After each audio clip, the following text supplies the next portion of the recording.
Good morning, dear students. Today we are moving on to the fifth chapter. It is compensation management. Compensation management, you may be heard about that. That is the salary or the wages that we are paying to our employees in compensation for their services, what they are rendering in the organization. So, ഇവിടെ നമ്മുടെ employees ജോലി ചെയ്യുന്നതിന് പകരമായിട്ട് അവരെ compensate ചെയ്യുകയാണ് management ചെയ്യുക.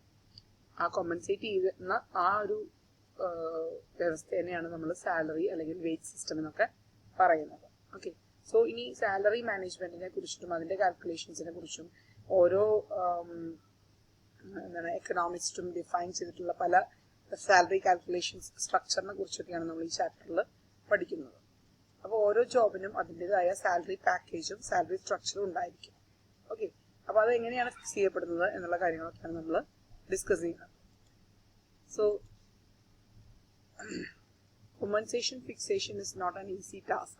This is also a strategic issue which requires the human resource department to involve in it.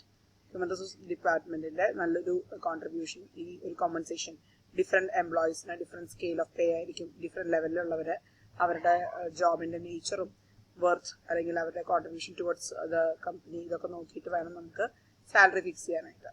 So to recruit, retain and motivate the best employees, there should be a suitable compensation. നമ്മൾ ഒരാളെ ജോലിക്ക് എടുക്കുമ്പോൾ അയാൾക്ക് നമുക്ക് കഴിവുള്ള ആൾക്കാരെ വേണം, പക്ഷെ അതിന് അത്രയും നല്ല പാക്കേജ് കൊടുത്താലാണ് അത്രയും കഴിവുള്ള ആൾക്കാരെ നമുക്ക് മെയിൻറ്റെയിൻ ചെയ്യാനായിട്ട് പറ്റുള്ളൂ. ഓക്കെ, ബെസ്റ്റ് എംപ്ലോയീസിനെ വേണമെങ്കിൽ അവരെ സാറ്റിസ്ഫൈ ചെയ്യുന്ന ബെസ്റ്റ് റിവാർഡ്സ് അല്ലെങ്കിൽ സാലറി പാക്കേജ് തന്നെ നമ്മൾ കൊടുക്കേണ്ടതായിട്ട് വരും. Moreover, the management need to understand its influence in the growth of the company. Compensation is not the cut and dry subject. നമുക്ക് ഫിക്സഡ് ആയിട്ട് വെച്ചിട്ട് കുറെ നാളത്തേക്ക് ആ ഒരു സ്കെയിലൊന്നും പറയാനായിട്ട് പറ്റില്ല. അത് നമ്മളുടെ സിറ്റുവേഷൻസ് മാറുന്നതിനനുസരിച്ച് ജീവിത ചെലവുകൾ മാറുന്നതിനനുസരിച്ചൊക്കെ ഇതിങ്ങനെ മാറിക്കൊണ്ടിരിക്കും. നിങ്ങളുടെ ഇൻക്രിമെന്റ് കാര്യങ്ങളൊക്കെ ചേഞ്ചസ് ഉണ്ടായിരിക്കും. DA-ലും അതുപോലെ മറ്റ് കോമ്പൻസേഷൻസ് ഒക്കെ അലവൻസസ് ഒക്കെ മാറിക്കൊണ്ടിരിക്കും. അപ്പൊ അത് നമുക്ക് ഫ്ലെക്സിബിൾ ആയിട്ടുള്ള ഒരു പാക്കേജ് വേണം നമ്മൾ അഡോപ്റ്റ് ചെയ്യാനായിട്ട്. ഇവിടെ പണ്ടത്തെ ഒരു ട്രഡീഷണൽ മെത്തേഡ് എന്ന് പറഞ്ഞു കഴിഞ്ഞാൽ ഒരു ബേസിക് സാലറി ഉണ്ടായിരിക്കും, പിന്നെ ബേസിക് സാലറി അതുപോലെ കമ്മീഷൻ, അവർ ചെയ്യുന്ന ജോബിനനുസരിച്ച് കമ്മീഷൻ കൊടുക്കുക, ഇങ്ങനെ ഒരു സിസ്റ്റം ആയിരുന്നു. ഇവിടെ എന്ന് പറഞ്ഞു കഴിഞ്ഞാൽ നമുക്ക് അങ്ങനെ രണ്ട് കമ്പോണൻസ് മാത്രമല്ല ഇന്ന് നമ്മൾ ചിന്തിക്കുന്നത്. പെർഫോമൻസിനെ ബേസ് ചെയ്തിട്ടുള്ള അവർക്ക് ഇൻസെന്റീവ്സ്, പെർഫോമൻസ് കൂടുകയാണെങ്കിൽ അവർക്ക് കിട്ടുന്ന സാലറിയും അതായത് ഇൻസെന്റീവ്സും കൂടണം. അതുപോലെ ബോണസ്, എന്താണ് ഫെസ്റ്റിവൽ അലവൻസസ്, ഇങ്ങനെയുള്ള ചിലപ്പോൾ ഈ പ്രോഫിറ്റ് ഷെയറിങ്, അതായത് കമ്പനിയുടെ ഫിക്സഡ് ആയിട്ടുള്ളൊരു സാലറി ആയിരിക്കില്ല അവർക്ക് കിട്ടുന്നത്.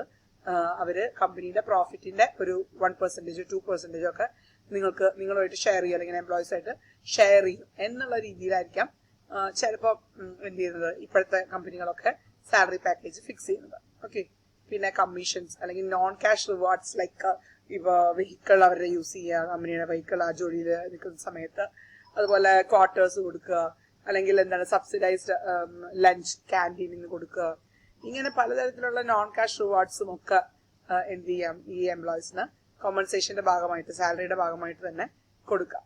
ഓക്കെ, പിന്നെ best compensation plan is also relevant in various context. It is highly essential to design and implement a better compensation system in order to attract good workers. നമുക്കറിയാം ഒരു കമ്പനിയിൽ നമ്മൾ ഇനിയിപ്പോ ബികോം ഒക്കെ കഴിഞ്ഞ് കഴിയുമ്പോൾ പ്ലേസ്മെന്റിനെ കുറിച്ചൊക്കെ ചിന്തിക്കും. അപ്പൊ കുറെ കമ്പനികൾ വരും, അപ്പൊ എവിടെ കയറണം, നല്ല പാക്കേജ് തരുന്ന കമ്പനി, നല്ല സെക്യൂരിറ്റി, ജോബ് സെക്യൂരിറ്റി തരുന്ന കമ്പനി എന്നൊക്കെ നമ്മൾ പറയില്ലേ.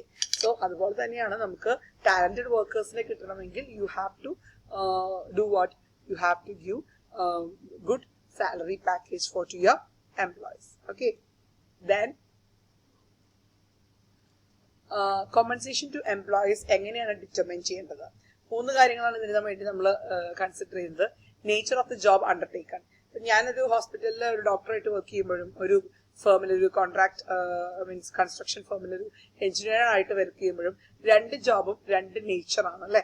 അപ്പൊ ആ നേച്ചർ എന്താണ്, ജോബിന്റെ നേച്ചർ എന്താണ് എന്നുള്ളത് എന്തായാലും എന്റെ സാലറി ഫിക്സേഷനെ ഇൻഫ്ലുവൻസ് ചെയ്യുന്ന കാര്യമാണ്. So you have to consider the nature of the job performed by the employees. Okay, then relative value of the job. ഇനിയിപ്പം ഒരു ഹോസ്പിറ്റലിൽ തന്നെ എടുത്തോ, ഏറ്റവും ഇമ്പോർട്ടന്റ് ആയിട്ടുള്ള സർവീസ് ഹോസ്പിറ്റലിൽ ചെയ്യുന്നത് ആരാണ്? അവിടുത്തെ വാച്ച്മാൻ ആണോ, അവിടുത്തെ ഓഫീസ് സ്റ്റാഫ് ആണോ, അവിടുത്തെ ഡോക്ടേഴ്സ് ആണോ, ആരാണ് ഏറ്റവും വാല്യുബിൾ ആയിട്ടുള്ള ജോബ് ചെയ്യുന്നത്? ഓഫ് കോഴ്സ് ഡോക്ടേഴ്സ് തന്നെയായിരിക്കും ഒരു ഹോസ്പിറ്റലില് ഏറ്റവും വാല്യുബിൾ. ആ ഹോസ്പിറ്റലിന്റെ നിലനിൽപ്പിനെ ബാധിക്കുന്ന ജോലി ഡോക്ടേഴ്സിന്റെ ആയിരിക്കും. സോ അതുകൊണ്ട് തന്നെ ഏറ്റവും വാല്യുബിൾ ആയിട്ടുള്ളത് ഡോക്ടേഴ്സിന്റെ ജോബായിരിക്കും. സോ അവർക്കായിരിക്കും കൂടുതൽ ശമ്പളം അവിടെ കൊടുക്കുന്നത്. Okay, the next is realistic worth or ability of an employees in performing job. ഇനി ഡോക്ടേഴ്സ് തന്നെ പല തരത്തിൽ ഒരുപാട് ഡോക്ടേഴ്സ് ഉണ്ടായിരിക്കും.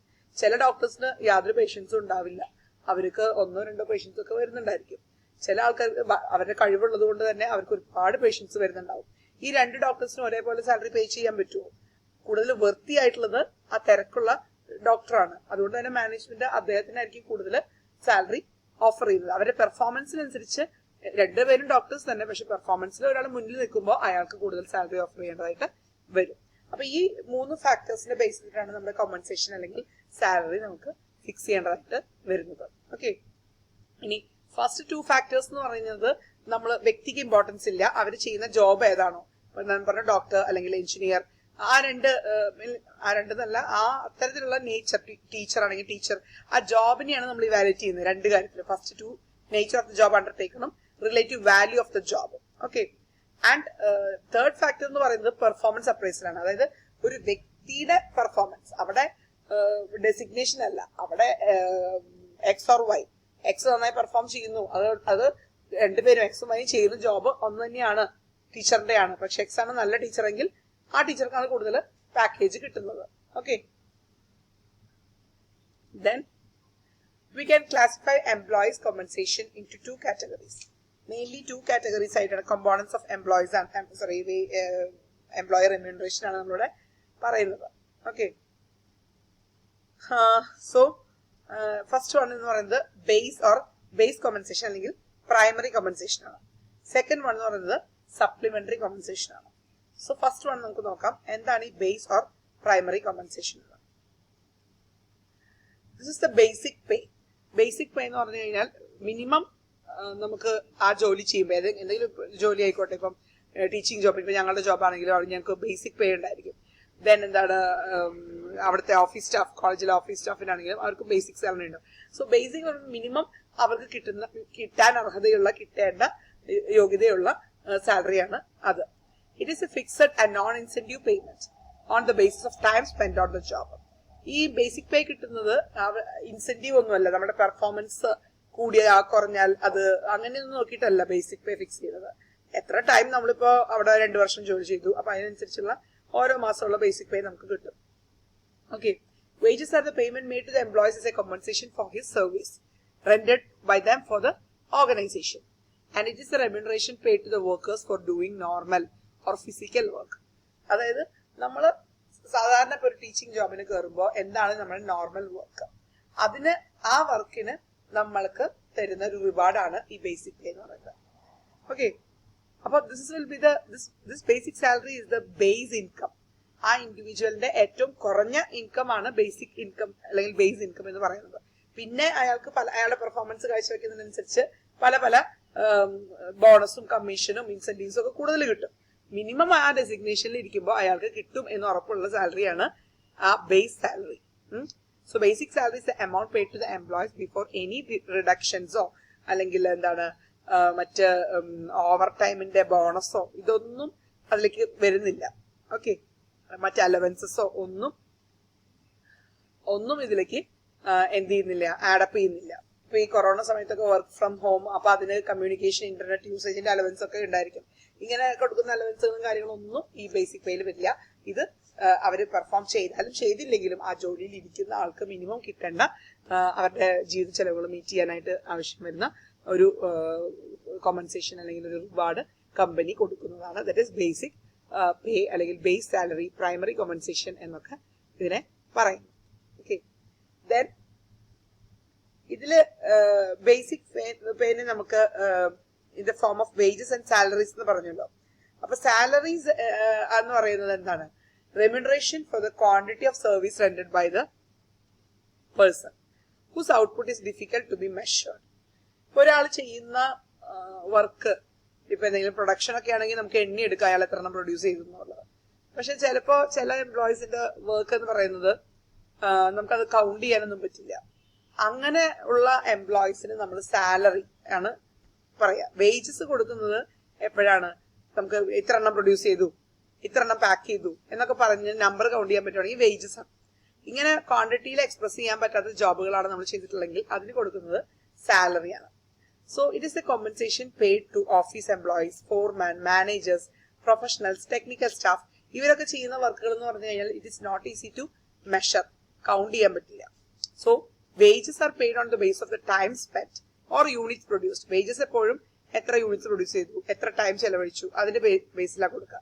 പക്ഷെ സാലറിയോ only on the basis of time spent on the job. We cannot measure the output from the salaried employees. അതുകൊണ്ട് തന്നെ salary പേ ചെയ്യുന്നവര് ക്വാളിറ്റേറ്റീവ് വർക്ക് ചെയ്യുന്നവരായിരിക്കും. ഓക്കെ, സോ നമ്മുടെ മിനിമം വേജസ് ആക്ട് 1948 അനുസരിച്ച് wages means all remuneration capable of being expressed in terms of money, which would, if the terms of contract or of employment expressed or implied were fulfilled, be payable to a person employed in respect to his employment or work done in such employment. Okay, ഇവിടെ വരെയാണ് നമ്മളുടെ എന്ത് salary minimum വേജസിനെ define ചെയ്യുന്നതാണ് minimum wage act 1948. ഈ supplementary compensation എന്ന് പറയുന്നത് next topic ആണ് കേട്ടോ. ഇതിന്റെ ഹെഡിങ് ആയിട്ടാണ് അത് വരുന്നത്. ഇവിടെ സപ്ലിമെന്ററി കോമ്പൻസേഷൻ നമ്മൾ പറഞ്ഞു, നമ്മുടെ വേജസിനെ അല്ലെങ്കിൽ കോമ്പൻസേഷൻ പാക്കേജിനെ രണ്ടായിട്ട് ക്ലാസിഫൈ ചെയ്യാം. ബേസ് ഓർ പ്രൈമറി കോമ്പൻസേഷൻ, പിന്നെ സപ്ലിമെന്ററി കോമ്പൻസേഷൻ. അപ്പൊ ബേസ് നമ്മൾ കഴിഞ്ഞു. അടുത്തതാണ് ഈ സപ്ലിമെന്ററി കോമ്പൻസേഷൻ എന്ന് പറയുന്നത്. So many organizations use supplementary compensation in addition to base compensation for retaining employees. Employees നമ്മുടെ ഓർഗനൈസേഷനിൽ സാറ്റിസ്ഫൈഡ് ആണ് എന്ന് ഉറപ്പ് വരുത്താനായിട്ട് നമുക്ക് ബേസിക് സാലറി മാത്രം കൊടുത്താൽ പോരാ. ബേസിക് സാലറി അവരുടെ വർക്കിന്റെ പെർഫോമൻസിനനുസരിച്ചല്ല, ആ ജോലിയിൽ കയറുന്ന എല്ലാവർക്കും കിട്ടുന്നതാണ് ആ ബേസിക് പേ എന്ന് പറയുന്നത്, അതേ സെയിം ജോബ് ചെയ്യുന്നവർക്ക്. പക്ഷേ പെർഫോമൻസ് നന്നായിട്ടുള്ളവർക്ക് നമുക്ക് കുറച്ചും കൂടി എന്തെങ്കിലും അഡീഷണൽ കൊടുക്കണമല്ലോ. അതിനാണ് ഈ സപ്ലിമെന്ററി കോമ്പൻസേഷൻ നമ്മൾ പറയുന്നത്. ഇതിൽ പല കമ്പോണൻസ് ഉണ്ട് കേട്ടോ. അത് പെർഫോമൻസ് കൂടിയാൽ കൊടുക്കുന്നുണ്ട്, അതുപോലെ തന്നെ അല്ലെങ്കിൽ കൊടുക്കുന്ന ബോണസസ് ഉണ്ട്. Next is, it involves, supplementary compensation involves dearness allowance, fringe benefits, ഇതൊക്കെയാണ്. അപ്പൊ അവരുടെ ഫ്രിഞ്ച് ബെനിഫിറ്റ്സ് ലൈക്ക് ഞാൻ നേരത്തെ പറഞ്ഞ പോലെ ക്വാർട്ടേഴ്സ് ഫെസിലിറ്റീസ്, പിന്നെ റേറ്റ് കുറവിന് ക്യാൻറ്റീനിൽ നിന്ന് ഫുഡ്, പിന്നെ മെഡിക്കൽ സർവീസ് ഒക്കെ കൊടുക്കുക. അതായത് കമ്പനിയുടെ ഹോസ്പിറ്റൽസിൽ അവർക്ക് ഫ്രീ ആയിട്ട് ട്രീറ്റ്മെന്റ് കൊടുക്കുക. ക്രഷ് എംപ്ലോയീസിന്റെ മക്കളെ നോക്കുന്നതിന് വേണ്ടിയിട്ടൊക്കെയുള്ള ഡേ കെയർ. ഇപ്പൊ ഇങ്ങനെയുള്ളൊരു ഡേ കെയർ ഒക്കെ നമ്മുടെ കോളേജിൽ നിന്ന് തുടങ്ങാനായിട്ട് ആലോചിക്കുന്നുണ്ട്. കാരണം ടീച്ചേഴ്സിന് ചെറിയ ചെറിയ കുട്ടികളുള്ളവരൊക്കെ വീട്ടിലൊറ്റയ്ക്കാക്കിയിട്ട് വരാൻ പറ്റാത്ത സാഹചര്യമാണ്. അപ്പൊ ഇപ്പൊ കൊറോണയ്ക്ക് കാരണം മറ്റ് ഡേ കെയർസ് ഒന്നും പ്രോപ്പറായിട്ട് ഫങ്ഷൻ ചെയ്യുന്നില്ല. അപ്പൊ അങ്ങനെയാണെങ്കിൽ ഇതുപോലെയുള്ള സാഹചര്യങ്ങൾ നമ്മുടെ കോളേജിൽ തുടങ്ങിയാൽ കൊള്ളാമെന്ന് മാനേജ്മെന്റ് ഇപ്പോൾ അത് തുടങ്ങാനുള്ള ഒരു പ്ലാനിങ്ങിലാണ്. ഓക്കെ, സോ അങ്ങനെയുള്ളതൊക്കെ നമുക്ക് ഫ്രിഞ്ച് ബെനിഫിറ്റ്സിൽ പെടുത്താം. നോൺ മോണിറ്ററി പൈസയായിട്ട് കിട്ടുന്നതല്ല, നോൺ മോണിറ്ററി ബെനിഫിറ്റ്സ് ഒക്കെ സപ്ലിമെന്ററി കോമ്പൻസേഷന്റെ ഭാഗമാണ്. ഓക്കെ, സോ ഫസ്റ്റ് വൺ എന്ന് പറഞ്ഞാൽ dearness allowance is paid to counter the inflation impact on the people. അതായത് നമ്മൾ വൺസ് ബേസിക് പേ ഫിക്സ് ചെയ്ത് കഴിഞ്ഞാൽ അത് ഫിക്സഡ് ആണ്, അത് മാറൊന്നുമില്ല. നമ്മുടെ ഓരോ വർഷം കൂടുമ്പോൾ ആ ബേസിക് പേയുടെ സ്കെയില് ചേഞ്ച് ചെയ്യുന്നേ ഉള്ളൂ. അതും നമുക്ക് ഫിക്സഡ്. ഇപ്പോൾ 15,600 തൊട്ട് 39,100 വരെയാണ് എന്റെ ബേസിക് പേയുടെ സ്കെയിൽ എങ്കിൽ എനിക്ക് 15,600 ആണ് തുടക്കത്തിൽ ബേസിക് പേ ആയിട്ട് കിട്ടുക. നെക്സ്റ്റ് ഇയർ അടുത്ത 15,600 കൂടെ ചിലപ്പോൾ ഒരു 1,200 രൂപ കൂടെ ആഡ് ചെയ്യും. അങ്ങനെ ഞാൻ റിട്ടയർ ചെയ്യുമ്പോഴേക്കും എന്റെ ബേസിക് പേ എന്ന് പറയുന്നത് 39,100 ആയിരിക്കും ആവുന്നത്. പക്ഷെ ടോട്ടൽ സാലറി ഈ 39,100 അല്ല, അതിന്റെ കൂടെ ഈ ഡിയർനെസ് അലവൻസ് ആഡ് ചെയ്യും. അപ്പൊ എന്താണ് ഈ ഡിയർനെസ് അലവൻസ്? അത് കോസ്റ്റ് ഓഫ് ലിവിംഗ് ഇൻഡെക്സ്. അതായത് നമ്മുടെ ജീവിത ചെലവുകൾ നമുക്കറിയാം. 10 വർഷം മുൻപത്തെ ചെലവല്ല എന്ത് സാധനം മേടിക്കുകയാണെങ്കിലും നമുക്കിപ്പോ ഉള്ളത്. സോ സാധനങ്ങളുടെ വില കൂടി വരുന്നു. ആ വർധനവ്, ഇൻഫ്ലേഷന്റെ ഇമ്പാക്ട് മീറ്റ് ചെയ്യാൻ വേണ്ടിയിട്ട് നമുക്ക് തരുന്ന, നമ്മുടെ കമ്പനി നമുക്ക് തരുന്ന ഒരു സാലറി കോമ്പൻസേഷൻ പാക്കേജ് ആണ് ഈ ഡിയർനെസ് അലവൻസ് എന്ന് പറയുന്നത്. ഓക്കെ, ഗവൺമെന്റ് എംപ്ലോയീസ് ആയാലും പബ്ലിക് പ്രൈവറ്റ് സെക്ടറിലുള്ളവരായാലും പെൻഷനേഴ്സ്, അവർക്കൊക്കെ എന്ത് ചെയ്യുന്നുണ്ട്, ഡിയർനെസ് അലവൻസ് നമുക്ക് കൊടുക്കാനായിട്ട് തീരുമാനിച്ചിട്ടുണ്ട്. Okay, so dearness allowance is calculated as A percentage of Indian citizens basic salary. നേരത്തെ പറഞ്ഞ ബേസിക് സാലറിയുടെ ഇപ്പൊ ഞങ്ങളെ സംബന്ധിച്ച ബേസിക് സാലറിയുടെ 18% ആണ് ഡിയർനെസ് അലവൻസ്. അങ്ങനെ ഓരോ ജോബിനും എന്ത് ചെയ്യുന്നുണ്ടാവും, ഇതുപോലെ ഒരു percentage of basic salary fix ചെയ്തിട്ടുണ്ടാവും. That's all about dearness allowance. Next, we will continue in the